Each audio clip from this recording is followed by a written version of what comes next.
see Black Panther with my family last week, and bruh, the movie was top tier and excellently written.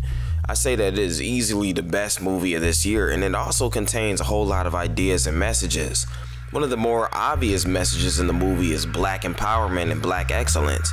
We already know that in ancient times, African countries were very wealthy and full of royal heritage and civilization, which is something that the movie emphasizes, but there are other things that I feel need to be talked about. KillMonger's mindset specifically. KillMonger made a lot of good points in the movie, and he had a very compelling backstory which made the movie flow naturally with believable acting and well-written film dialogue that just makes him a not so typical villain. You know, the average mustache guy with a creepy evil laugh that wants to take over the world with his Dr. Evil machine. Nah, KillMonger had a drive that made him way easier to empathize with as a character, though his actions were that of a villainous and hateful, selfish individual. Let's talk about one of the things he said that I agreed with. He spoke about Wakanda's wealth and technology and how it could be used to liberate the oppressed, instead of sitting there in Wakanda there in silence and secrecy. And he spoke about the colonization of the oppressor and the slaves of old, shedding light on social issues and the tribulations that the indigenous go through. While his original philosophy, intent, and motivation was noble, his unbalanced, brash, and violent approach to fulfilling his goals led to his demise. What can we learn from this as a people? Having hatred in your heart in any way, shape, or form will always unbalance you spiritually and mentally, causing you to go too far in your beliefs and objectives. This is a problem that we see in many pro-black communities of thought. The Hoteps, the Hebrew Israelites, Pan-Africanists, etc.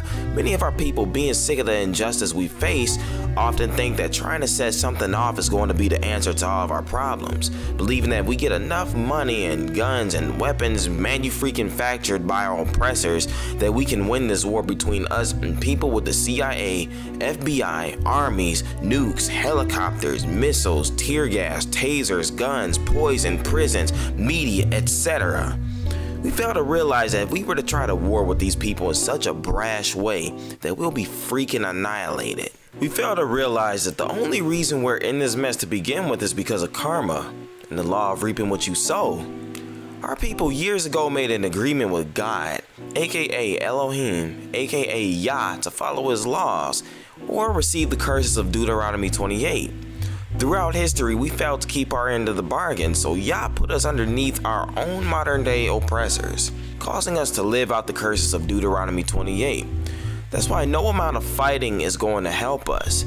Nat Turner tried to set this thing off, killing slave masters and families, but ended up getting 3 times the amount of his own people killed when whites in the area decided to retaliate against the slave population.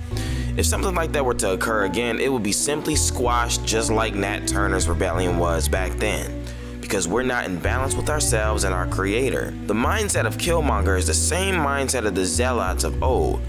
They wanted to set this thing off and end their oppression without repenting of their sins and got crushed by the Romans. Just like the movie Black Panther, our people do come from genetic royalty, but our sins are keeping us from attaining the blessings of Yah. And like KillMonger, any of us who seek to put black on top without Yah will meet their own demise. That is the truth.